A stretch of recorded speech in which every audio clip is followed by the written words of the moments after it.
noches, bienvenidas, bienvenidos, gracias por estar aquí y gracias a Denise Dresser que está en nuestro estudio de la Ciudad de México. Gracias, Denise, de nuevo por estar aquí. Gracias, buenas noches. Bueno, debo decir que el viernes pasado invitamos a Denise Dresser a nuestro estudio de la Ciudad de México y a nuestra colega periodista Anabel Hernández en los Estados Unidos, ahí en California.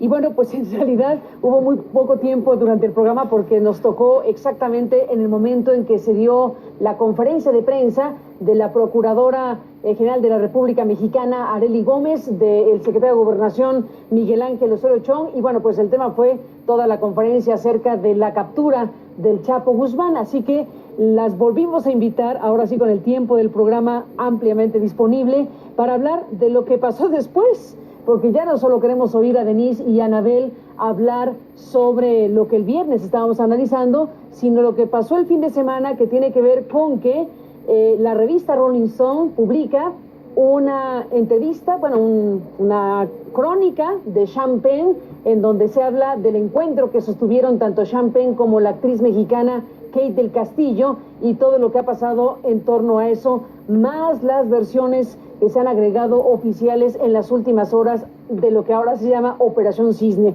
Así que en materia prima hay Denise, bienvenida, gracias por estar aquí. Gracias. Anabel Hernández está en Berkeley, California, y te agradezco mucho, Anabel, esta segunda reunión con nosotros el viernes. Bueno, pues no pudiste ni hablar, en pocas palabras, durante el programa por estas razones, así que gracias por el viernes, gracias por este lunes, bienvenida. Gracias, Carmen. Buenas noches a ti y a todo el auditorio. A las dos, gracias. Les pido a las dos que escuchemos el reporte que nuestro colega Rey Rodríguez ha preparado de una de las partes de lo que está en curso acerca de esta captura del Chapo Guzmán. Escuchemos a Rey. ¡Arriba!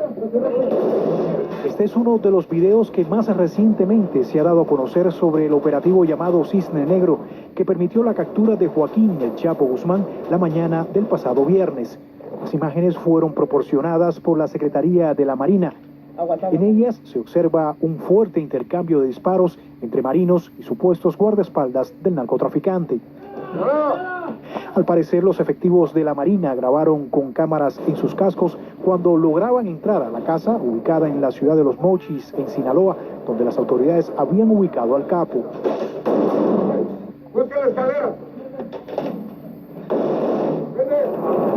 El domingo, Joaquín el Chapo Guzmán fue notificado de 2 órdenes de detención vigentes con fines de extradición en su contra, solicitadas por Estados Unidos para afrontar acusaciones de tráfico de drogas y lavado de dinero. De acuerdo con la Fiscalía Federal, miembros de Interpol ejecutaron dichas órdenes al interior del penal del Altiplano en el Estado de México, donde está recluido el capo desde la noche del pasado viernes. Ahorita estaríamos dando inicio a la etapa la primera etapa de este procedimiento, en la cual hay un desahogo probatorio, y posterior a que concluya este desahogo probatorio, el juez o los jueces que tienen estas órdenes de detención con fines de extradición tendrán que emitir una opinión. Una vez que se emite esta opinión, turnarán los expedientes a la Secretaría de Relaciones Exteriores, quien es la autoridad que está facultada para dictar un acuerdo positivo o negativo de extradición en contra del señor Guzmán Loera. La Fiscalía recordó que Joaquín el Chapo Guzmán tiene la posibilidad de recurrir al juicio de amparo en contra de los acuerdos que emita la Cancillería, por lo que el proceso puede prolongarse. Nosotros estimamos que podamos llegar a esta última etapa que acabo de mencionar alrededor de un año como mínimo aproximadamente. Uno de los abogados de Guzmán Loera, Juan Pablo Vadillo, dijo a CNN que su defendido debe ser juzgado por las leyes mexicanas y aseguró que el Chapo no puede ser extraditado a Estados Unidos, pues cuenta con varios amparos que lo protegen de la medida. Los amparos para la no extradición son 6, que fueron promovidos, el primero el día 17 de diciembre de 2014 y subsecuentemente en el 2015 se promovieron otros 4 más. El abogado de Guzmán dijo que su defendido está incomunicado desde que ingresó al penal del Altiplano en el Estado de México la noche del viernes. La seguridad en esa prisión se ha reforzado. El domingo, el comisionado de seguridad, Renato Sales, realizó una inspección por espacio de 4 horas al penal, la misma cárcel de la que se fugó el capo hace 6 meses. Las autoridades informaron que supervisaron al personal de la prisión, los filtros de acceso, la seguridad perimetral, así como todos los sistemas de videovigilancia para evitar una nueva fuga del capo de este penal. Rey Rodríguez, CNN, Ciudad de México.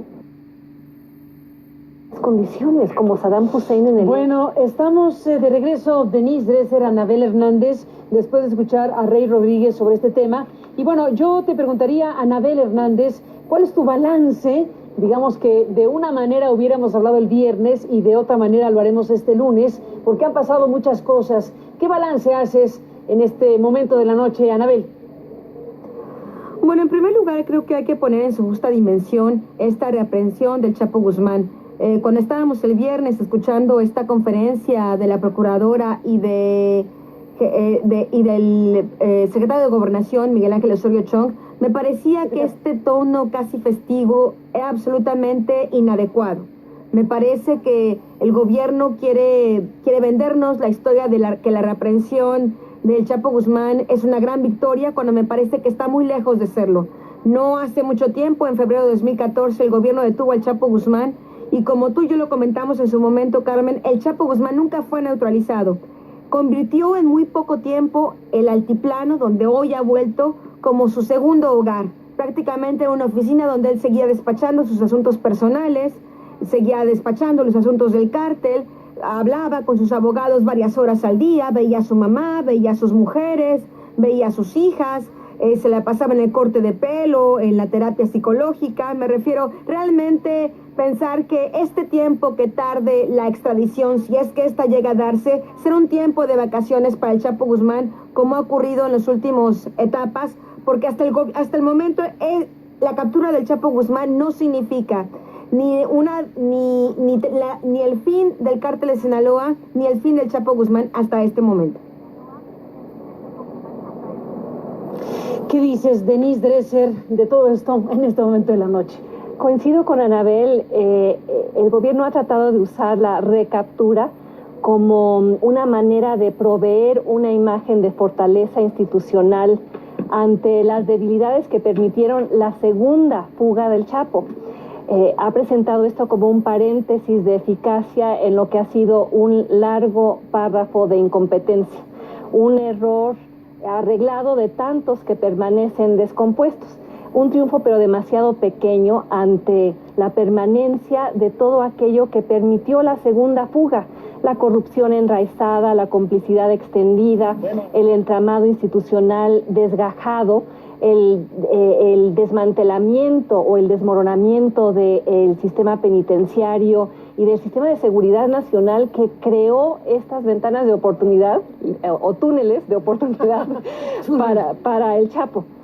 Y lo que me ha llamado la atención desde el viernes que nos vimos es algo que no ha sido comentado de manera profunda en los medios, la discrepancia entre el comunicado de la secretaria de la Marina y el montaje televisivo que presenciamos en este estudio, en el cual se nos dice que la recaptura fue producto de un arduo trabajo de inteligencia de meses, cuando el comunicado de la Marina anterior a lo que ocurre esa noche y presentado por la PGR y por el propio presidente, habla de cómo se presentan miembros de la Marina a una casa donde una llamada ciudadana advierte que hay armas.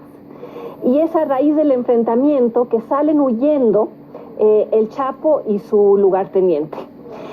Y cuando salen finalmente del túnel por el cual escapan, roban un auto y es una segunda denuncia que lleva a que la Policía Federal aprenda a el lugarteniente del Chapo y a el propio Chapo.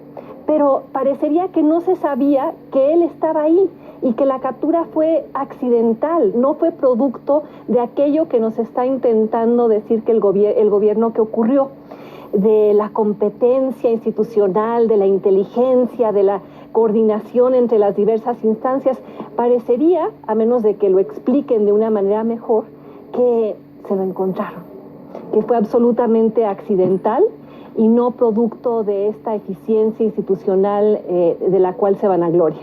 Bueno, todo un tema para discutirse, Anabel. Denise, déjenme hacer una pausa. Tenemos dos fragmentos que vale la pena recuperar esta noche. Uno sobre lo que acaba de decir el presidente mexicano, que dio un mensaje esta noche de lunes. Vamos a la pausa sobre este tema con un fragmento y vamos a regresar con otro fragmento que es lo que el Chapo dice.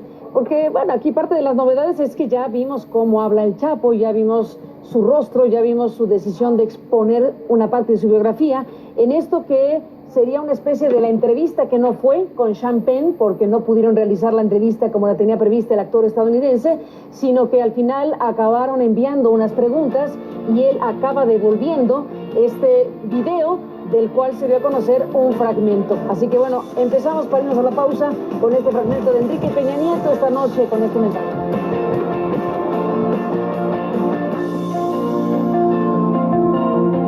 Arriba, seguridad, arriba.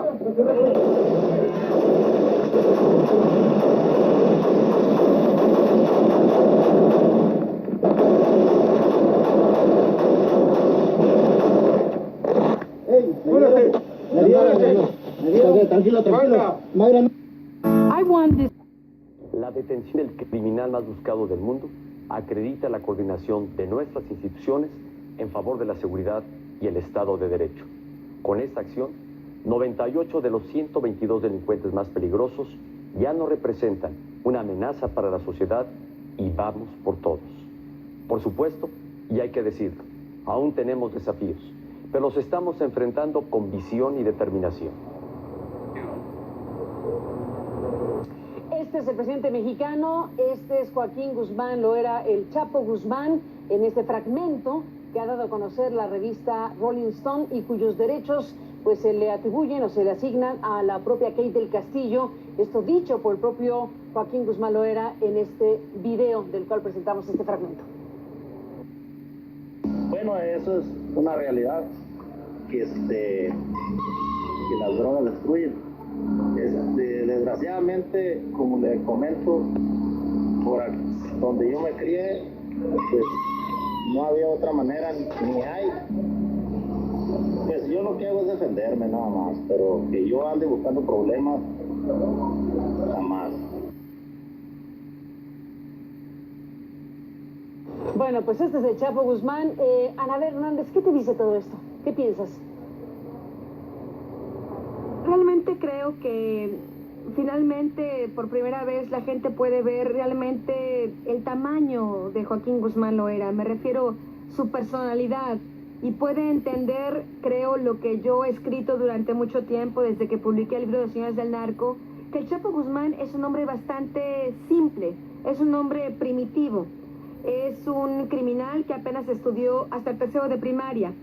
No es capaz de articular grandes ideas de acuerdo a la gente que lo conoció en el penal de Puente Grande y parece no haber evolucionado mucho. Y lo digo en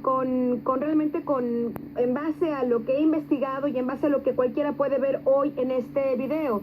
Realmente por eso cuando se le intentan mandar preguntas y se le intentan plantear en este intento de entrevista, que creo que más bien termina todo como una especie de crónica de un encuentro, finalmente el Chapo no puede elaborar muchas ideas porque no es un hombre de ideas.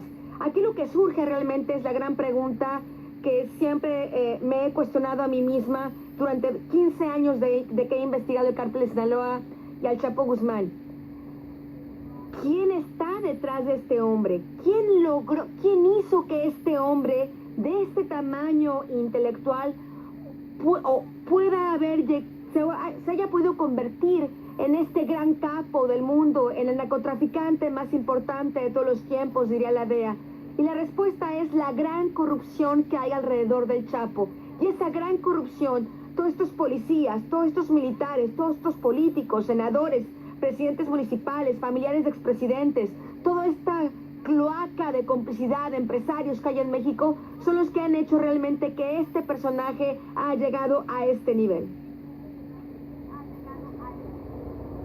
Bueno, ese es un buen punto, Anabel. Denise, estamos efectivamente frente a un personaje. En algún momento el doctor Buscaglia dijo, es un gerente de la gran estructura criminal, o sea, está sobredimensionado, se ha hecho del Chapo Guzmán una celebridad, se le puso en la revista Forbes, en la revista de los... Sí, en la lista de los hombres más, en la lista de los hombres más ricos del mundo. Se le ha colocado como el más poderoso, el más peligroso, el más sanguinario, el más rico, el más. Es una celebridad en ese sentido y el más famoso sin duda, que significa su captura un éxito monumental para México, para los Estados Unidos. Pero bueno, es verdad, este pequeño fragmento nos muestra a un personaje con un cierto perfil que ya describió la propia Anabel. La gran pregunta es qué hay detrás de la estructura criminal llamada el Cártel de Sinaloa, cuyos rostros visibles son el Chapo, en primer lugar, el señor Mayo Zambada, el señor Azul Esparragosa, que no sabemos si vive o muere, etcétera. Pero realmente, ¿quién y quiénes son los que operan esa gran maquinaria criminal que genera muertos, sangre y muchísimo dinero en decenas de ciudades del mundo, si nos atenemos a los expertos en la materia? ¿Qué es y quiénes son realmente los que encarnan el Cártel de Sinaloa? Yo creo que el Chapo es una criatura del Estado, creada por el propio Estado. ¿Por qué del Estado? Porque el Estado es el que lo protege. Detenido, te dirán. Después de dos fugas y múltiples intentos por reaprenderlo. A mí me parece que es un administrador de la república mafiosa, una república que ha permitido que este hombre crezca con base en su política de antidrogas, con base en la guerra fallida que Felipe Calderón declaró, y con base en un país donde las autoridades mexicanas, durante los años que estuvo preso y después de sus fugas, no impulsaron acusación penal alguna contra sus redes de socios, contra sus franquicias empresariales. No se investigó, no se tocó a políticos vinculados con él, no se tocó ningún activo, no ha habido una política clara de combatir el lavado de dinero, y por eso digo que es una criatura que el Estado concibió a partir de políticas antidrogas fallidas, a partir de una corrupción institucionalizada que no se combate a fondo y un pacto de impunidad que permanece intacto. El presidente se da palmadas en la espalda, nos dice misión cumplida, cuando la misión cumplida sería aquella en la cual se combatiera de fondo la corrupción política que le permitió al Chapo convertirse en el criminal más buscado, más poderoso y más fuerte del mundo, a pesar de ser un hombre que no logra articular una oración con sujeto, verbo y predicado. Entonces, me parece que él es una ventana que permite observar al Estado con todas sus debilidades, flaquezas e ineficacias. Un Estado corrompido, un Estado cómplice, un Estado que crea a este personaje. Y ¿Solo el mexicano? No, yo creo que hay múltiples Chapos por todo el mundo. Lo que pasa es que en países con estados de derecho más sólidos, con instituciones judiciales, sistemas penales más fuertes, no lograría tener ese grado de libertad y de protección que en México logró. Después de la pausa retomamos el hilo. Denise, Anabel, un momento más y volvemos. Corto. Bueno, se nos acabó el tiempo, Denise, Anabel. ¿Con qué te despides, Anabel? Digamos que un recuento. ¿Qué te llamó más la atención de lo publicado por Rolling Stone? ¿Qué te llamó más de lo que ciertamente no acaba de ser una entrevista con el Chapo, pero es una crónica de Champagne donde da algunos detalles y cosas que pueden ser reveladoras? Cuéntame, Anabel, ¿qué te pareció? Bueno, realmente lo que más me ha impactado de la publicación de esta crónica es la reacción que ha causado. Me parece que mucha gente, el propio gobierno de México, lo ocupa con una cortina de humo. Hay que juzgar e interrogar a Champagne, o hay que juzgar e interrogar a Kevin Castillo, en vez de interrogar quiénes eran los militares que estaban en este círculo de protección alrededor del Chapo, y en vez de realmente buscar quiénes son los verdaderos responsables de más alto nivel de la fuga. Me parece que hay que ver las cosas en su justa dimensión. Es evidente que, por supuesto, Champagne y que del Castillo no eran los que protegían al Chapo. Ni es por ellos que se fugó, ni es por ellos que el Chapo creó su imperio. Así que más allá del escándalo o de la polémica que puede causar esto, me parece que hay que ver en su justa dimensión y mirar más bien, no esta humareda, sino mirar de fondo qué es lo que está pasando en el altiplano, por qué el Chapo Guzmán fue regresado al lugar que ya tenía bajo su control, todos los procesos judiciales que el Chapo y su defensa están interponiendo para evitar la extradición, lo difícil, la guerra que va a haber del propio Chapo, la guerra judicial en contra de la extradición. Me parece que eso es lo de fondo y a lo que el gobierno no quiere entrarle ahorita porque no hay respuestas fáciles. Bueno, un poco, Anabel, Denise, pues esto, ¿no? Que los árboles no nos impidan ver el bosque, en pocas palabras es lo que nos plantea Anabel. ¿Cómo te despides, Denise, con esta revisión de lo publicado por Rolling Stone? Lo más relevante para mí de esa entrevista es cuando Sean Penn describe que son detenidos por un retén militar y que los militares, en el momento de reconocer al hijo del Chapo, se retiran un poco avergonzados, apenados y los dejan pasar. Esa anécdota te revela el porqué de la existencia y el éxito del Chapo. Porque esa anécdota pone de relieve la protección, la complicidad. Ese es el bosque en el cual Joaquín Guzmán Loera ha crecido y ha logrado montar su imperio. Entonces, reaprenderlo no significa que vayan a talar ahora el bosque. Su recaptura no significa ni reconocer, ni remediar, ni reformar. Y la segunda fuga puso en evidencia tantas fallas de tantos sistemas, Carmen, del sistema penitenciario, del sistema de seguridad, y que el ejército lo haya dejado simplemente pasar. De ahí el imperativo, y con esto concluyo, de que sea extraditado. Porque si se le vuelve a colocar en una prisión mexicana, es ponerlo en manos de élites políticas de distintos niveles, desde la Policía Federal, el CISEN, el sistema penitenciario, que se resisten a instrumentar controles, que se resisten a combatir la corrupción y que con esa omisión han permitido que el Chapo florezca.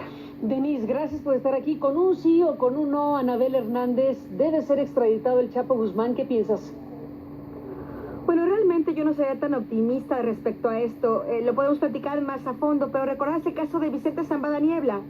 Me parece que el Chapo Guzmán solo aceptaría ser extraditado si llega a un buen acuerdo con el gobierno de Estados Unidos. Y un buen acuerdo no forzosamente significaría justicia para todos los mexicanos que han sido asesinados por el cártel de Sinaloa bajo las órdenes de este hombre.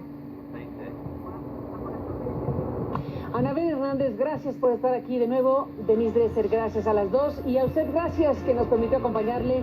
Buenas noches, que descanse. Hasta mañana.